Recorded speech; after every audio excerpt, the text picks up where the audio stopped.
If you've been feeling the call to write a book, it is no accident. Your book is needed in the world, so let's make it happen. I'm Nicola Humber, and this is the Unbound Writers Club. Hello and welcome to the Unbound Writers Club. Today I am joined by one of our incredible authors at the Unbound Press, Rachael B. Rachael is birthing a new book. It's hopefully coming out in October and it's called From the Ashes.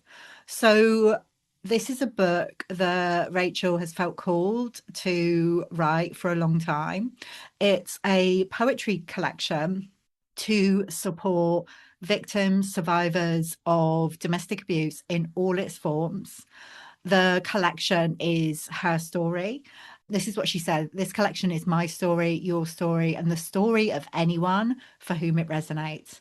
It's for all the women before us, all the women after us, for the men who are all genuinely trying to be better, and for those who are willing to change. So she's bringing this collection together at the moment, and she is inviting other women to be part of From the Ashes if you feel called. So during this conversation, we talk about what makes Rachael an unbound writer, why she felt called to bring through From the Ashes, and her process for working with other women who want to be part of it. I'm just so grateful that Rachael is part of the Unbound Press family of authors and that we get to be involved in this book. We are actually sponsoring this book. We've gifted a publishing package because it feels so very aligned to our mission, our vision for the Unbound Press. So let's dive in and hear more about Rachael and From the Ashes. So Rachael, welcome back to the Unbound Writers Club. Hi, it's good to be back. It's good to have you here. And I'm really excited to talk about From the Ashes and like your vision for this book, really. But before we do that, I want to ask you a question I generally ask at the beginning of these conversations. I probably asked you it when you were on the podcast last time, but it may well have shifted since then. And that's, what makes you an unbound writer? Yeah, I remember you asking me that last time. It's funny, I can't remember what I said then. Something about I used to think unbound, being unbound meant unraveling, something like that. Mm. Um, but it's actually a sort of freedom. I mean, what makes me an unbound writer is I work with you. Yeah. I think, yeah, it shifted because the book that I'm working on now is different to what I was doing before. Before it was like unbound, unbinding. Mm. I can't remember the word I used, something about unbinding, like becoming, like losing. I don't think I used these words last time, but it's definitely relevant this time. Is kind of losing the mask. And when I say mask, I mean it in like a neurodivergent term, not like Yeah. trying to hide, but just like trying to make sure you fit in. Yeah. So yeah, losing that. And I think, I mean, when I did that book, I was already postmenopausal, but kind of, what is it now, 3 years later? Yeah. 3 years later, I find myself even more like exhausted when I do, well, because sometimes you have to. Yeah. Like, I can't go around being all of myself all of the time in every space that I'm in because that would be a bit selfish. You know, like if I wanted to cartwheel through Asda, that would. I don't know. I'm up for that. Yeah, I'm just I that's get not it. something I would actually. Now that I've said it, I was trying to say it to be out there, but it's like, no, the floor's dirty. But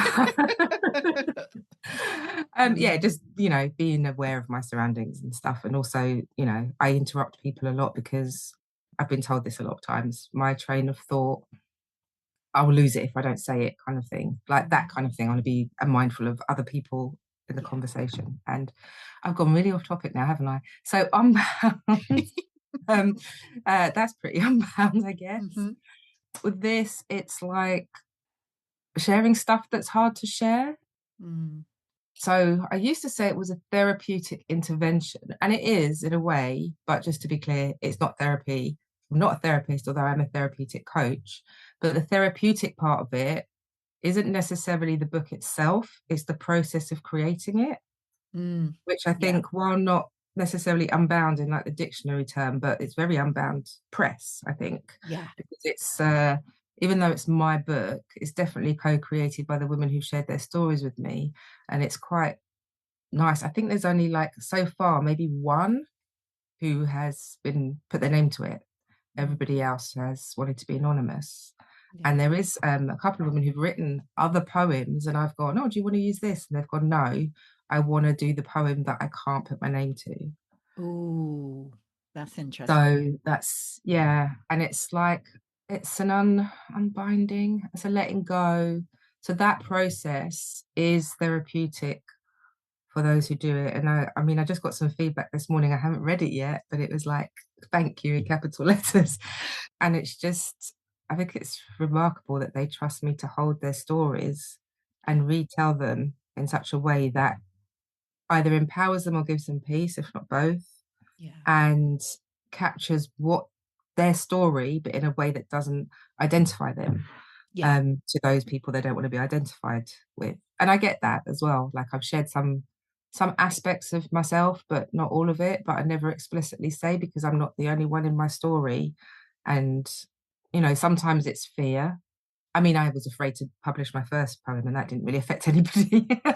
um, but so yeah, the fear, like the imposter syndrome fear. But with the women that come to me, sometimes it's fear, and sometimes it's like, well, I don't feel like that now, but I needed to do this to let go of it. Yeah. So it's like a very particular part on the journey, and the people involved may or may not still be in their lives, but they don't want it to impact them. Yeah, Yeah. Yeah. I Well, can't let's remember the question now. no, I think what makes you an unbound writer? And you really you followed that thread and you followed it beautifully, like to set us up to talk about specifically From the Ashes, this Mhm. book that you're in the process of creating, and like you say, like inviting other women to be part of it in Yeah. different ways. But what made you decide to write this book, From the Ashes? Like, where did this begin? Well, it's been a long time coming. Mm, I started writing, full stop. I don't know. The first time I remember writing poetry, I was about 8. mm, But I mean, I think I've been writing creatively since I could write. And around me, so I was born in 77, so growing up in the 80s, early 80s, early 80s, I'm a zennial apparently. Um, I haven't heard that. um, there was a lot of, I mean, there still is now, but I think it was a lot more, "Oh, that's just how marriages are," kind of thing Yeah. then. Because, it was quite rare. Like, I didn't know anyone's parents who were divorced. I think there was one person growing up. And there was a lot of women around me who were in situations that they might not have been, were at a different time. So there was a lot of, assumptions about what it meant to be the man of the household, and what was okay and what was to be expected and what wasn't. And, a lot of fear. And I don't know, I used to write poems to try to analyze my own situation and that of others, to be like, why is this like this? To try and understand. And then as I got older, I think the first time I wrote a poem that was specifically about domestic abuse was when, it's years ago now, I don't know, maybe early 2000s. The Guardian used to have Guardian Witness. I don't know if they still have it now. Mm, And they requested something for Domestic Violence Awareness Month. And I wrote 1 in 4, because I wanted to respond to all the people that were like, "Well, why does she stay?" mm, And I was like, "I know why they stay." yeah. And at that point, how old was I? Oh, I kind of experienced it, but not on that scale. But I was like, I know where they stay. I've seen it. I've kind of lived it secondhand. I'm just going to write that. That's in the book. Um, Amazing. and then I was just, I don't know, people responded to that and other sort of similar poems, to say, "Oh, like I saw myself in that." And yeah, it was really helpful. And then I was in a group a while ago, like an empowerment group, and I shared some of the poems, and the response was like, it was kind of overwhelming actually. It's only a couple of people, but it's what they said. Yeah. And it was like, "I've been meaning to do this for ages. And when I first came to you, I said, "Oh, I've got this idea," and this was the idea, Yeah. but then I did something else. Yeah. Yeah. I think that needed to get out first so that I could, yeah, be Yeah. ready for this. Totally. So, yeah, it's a therapeutic process creating it. And then once it's done, which we're almost there, Hmm. it will be more of a companion. So to be used, to be read, and hopefully it will. I mean, I always say it's to recognize, empathize, and empower Yeah. victim survivors of domestic abuse, to raise awareness. So if anyone knows someone who's been a victim, survivor, and they don't understand, then maybe some of these poems will land. And also, something I'm just working on now is for it to be a tool for therapeutic work, though counselling work, those working with victim survivors of domestic violence, because I said that wrong. Domestic violence, domestic abuse and violence. Where I'm saying violence like it's always physical, and it's not. A lot of the poems are about that. To just for the same reason I always use poetry, because sometimes it can, you tell someone consciously something and they hear it. And I do this a lot. I like analyze myself, and I go to my therapist and I'll be like, well, I do this because of that. And it's like, it's all very well understanding it, but Yeah. and I feel like when something slips kind of under your consciousness, I know it just lands deeper. Yeah. Yeah. Absolutely. Absolutely. And you've talked about like other women being inviting other women to be part of From the Yeah, Ashes. yeah, And that's already kind of happening, it's happened, but there's still the possibility of like new women coming yeah. There's into still the space for book. a few more. How does I've got that work? How does it work if somebody was listening and they're like, a oh, I feel like I want to be part of it? That's a good question. So there's a few ways, and it depends on what works for you if you're Mhm. interested. So, I mean, you can just message me on social media, anywhere you like, and tell me your story. So if you want to write it as a poem, that's fine. I can edit that. But for the most part, people tell me their stories or send me just like a brain dump Yeah. of the themes. And a couple of people have said they don't know where to start. So, I mean, one woman just sent me an email with a letter that she'd wanted to write to someone else, and Mm, then made that into a poem. Another woman sent me like a brain dump, but like in stanzas. So I was able to take each, like not a poem, but words, and I was able to take each stanza and be like, okay, this is a verse, this is a. amazing. Um, and then quite a lot of the composite poems, so poems that might seem like they're about me or just general, will weave in the stories of women who are like, they've just told me a couple of things, but then it's the same as someone else, someone else, someone else, which is quite common. Or they've said, I don't want a whole poem about me because they're afraid that it's going to identify them. Mm, Um, and I do have a form as well, because a couple of people have said, well, what shall I put in there? And the form is completely anonymous. So if you want an email back and a copy of the book, then I will need some of your details. mm, But if you're happy to just be in it and then go and buy it, you can fill out the form anonymously. So you can make up a name, you don't need to put your email, and it's just got some prompts of mm. things to include. So it's like, I can't remember what the prompts are, I should have looked them up before this, but something like, what was the deepest thing? What helped with recovery, or where are you at? If you want to share something but you don't know where to start, the form's a good place to start. And then if you decide that you're happy to, I mean, I will keep everyone anonymous, but Yeah. I know it's easy to make a promise and it's hard for people to believe. I know that myself. So yeah, I feel like I've covered everything, I Yeah. think. Yeah. No, it's just honestly so incredible what you're doing. Like the way, like that kind of flexibility around that, however, somebody wants to be part of this, whether they want to Mm. write a whole poem themselves or, just share pieces of their experience and you take that and kind of alchemize it Oh, I into like this that. new Alchemize piece. Yeah, it. it's incredible. It's incredible. So I just wanted to mirror that back, reflect that back Oh, to you. Like this. thank you. I'm still not entirely comfortable with that. I don't know. I kind of feel like it's purposeful. So yes, it's me, but it's also like something working through me, if that Yeah, makes sense. yeah, So it's not all me. I get that. Because sometimes I think, God, how am I going to make this into a poem? And then an hour later, I'm like, oh, I've done it. And it's Yeah. like, I didn't do that by myself.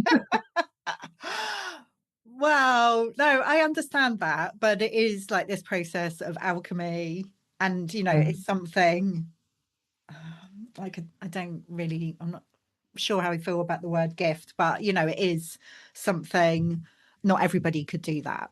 So it's mm. pretty amazing that you're doing that for other women, and particularly with this book, which feels really, really important. I'm so excited that we're like working together on it, and we're aiming to have the manuscript, we were just talking about this before we hit record, like completed by the end of April, because aiming for an October release date. So if somebody did want to be part of it, they want to get in touch with you pretty soon. Yeah, that's a good point, actually. If we're aiming for the end of April, really, I would need all contributions by the end of March Yeah, so that I've got time because, yeah, you saw my first draft. yeah, Obviously, I've got more poems in it now, but I'm trying to tell a story and figuring out where the poems go. So I've moved stuff around from yeah. when you've seen it. And yeah, so I need time for that. And also, one of the stories that was sent to me, I'm not sure how long it's going to be once edited, but the poem I initially wrote was like 5 pages long. Wow, Yeah. wow. So you never know what's going to come up when someone shares something, right? So No, exactly, exactly. And I just want to acknowledge like the personal aspect for you as the person who's like birthing this book, bringing it through, and mm, holding the reins with it. Because again, we were talking before we hit record, and this can come up for authors in all sorts of different ways. I feel like especially for women, because like we can hold a lot, and you're holding a lot at the mm. moment, like Oh my God. alongside, like Yeah. birthing this book, which it's not just yours, but for these other women as well, which kind of adds a whole other layer to it. But you're still doing the thing. So can you talk a little bit about how you navigate that process of like holding life and everything that's Well, in it, and also um, as a part-time freelance writer, full-time carer, and then all this very specific life stuff happening right now, mm, I'm not going to. It is a lot to hold. And I mean, it helps. I have people around me that remind me to put it down sometimes, although I still find that hard. yeah, But yeah, actually, it is that helps a lot. Putting it down sometimes. There are some days when I think, oh, I need to do this poem or I need to. So when it comes to my freelance work, I call myself self-care activist and growth catalyst. And the self-care activism bit is very deliberate because it doesn't come naturally to me either, mm, which is why I will very consciously have to remember to do it and remind myself that actually, if I put it down, then I'm more productive. yeah, Like a couple of days ago, there was one particular poem I needed to work on, and I was like, I have to do it today, I have to do it today, because I'd put it in my schedule to do that day. And not because she had a deadline, but I put it down for the day. And then the next day, I wrote the first draft of the whole poem in half an hour. yeah, If I hadn't have put it down, it probably would have taken me the whole day. yeah, So there's yeah, that. And then also, I don't always hold it all together. The other day, I was just sitting down crying about how I can't cope with everything. mm. And sometimes that release is necessary too. None of us is superhuman. No, exactly, exactly. And, like you say, just because you've written a book already, like you've got Sourceful, Thick and On Standing out in the world, your first collection of poetry, it doesn't mean you've got it all together. Like Oh that's God, just no. because we've published one book doesn't mean. No, no, and even with that book, I'm really proud of it. And but life's been complicated for a while. And Yeah. I didn't do like with this book, I'm much more intentional with the marketing aspects, Mm, like getting advanced readers and stuff. I feel like it's more important with this as well because I want to make sure it lands in the hands of those people who will yeah. benefit from it. Yeah. Although having said that, I've had a lot of people say that they've benefited from the poetry book. Some of the feedback is very similar to the feedback I get from people I coach. So that's interesting. Yeah. Yeah. But yeah, just getting a book out is only, it's only a small part of it's a big thing. And for me, especially, well, not for me, especially for everyone, I suppose everyone all authors I've spoken to, getting it written and out there is like, it's a process. A process doesn't feel emotional enough. Yeah, It's like, it's a therapeutic, it's like a therapeutic process. Like, totally. yeah. And then once it's out there, it can be really exciting and then a bit anticlimactic. Yeah, And I get exhausted, but I think that's like burnt out. But I think that's because it's such a big release. yeah, yeah, So yeah, and then I have imposter syndrome. Like with the first book, it's like, well, I'm an author now, but still, like, I don't have a massive readership. I'm not, I don't know. Like when someone says you're an author, I'm like, yeah, I am. But sometimes, like, I don't know, somebody asked me what I was doing one day, and I said, oh, I'm just writing. Like, oh, you're a writer.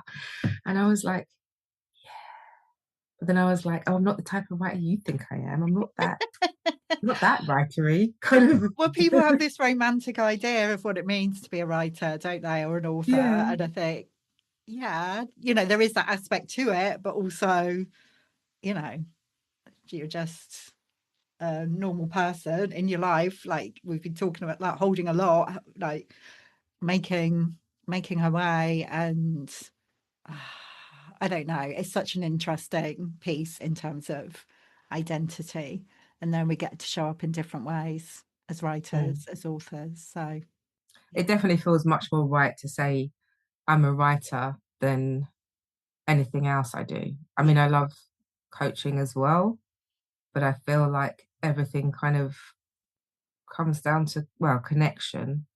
But I think writing is the baseline yeah, for me because even if can't see people, I can't, no, I will always write.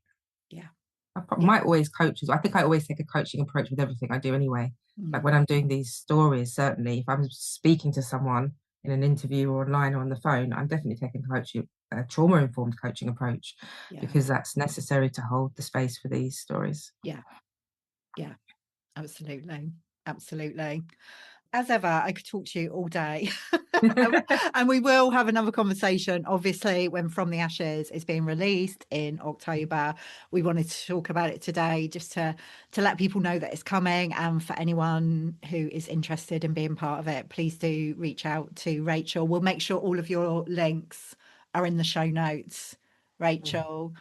But is there like a social media platform or that, you know, is particularly like it's best to contact you on, I'm or probably most website? responsive on Instagram and LinkedIn. Okay. I'm also on TikTok, but I'm not as responsive on there because I try not to get sucked in. Yeah. Okay. Yeah. Yeah. um, yeah, so Instagram, LinkedIn, TikTok, but Instagram and LinkedIn are the best places to message me. Okay. Perfect. Perfect. Oh, well, thank you so much for joining me today. I missed all the stuff that is happening. Yeah, thank you. I feel like I've been all over the place. It'll be interesting to listen back. So. Oh no, it's been amazing. It's been amazing, and I'm excited to, you know, see this book coming together. Like really, really delighted that it's going to be released through the Unbound press. So thank you, my love, and I'll speak to you again soon. Thank you. Okay, take care. Bye.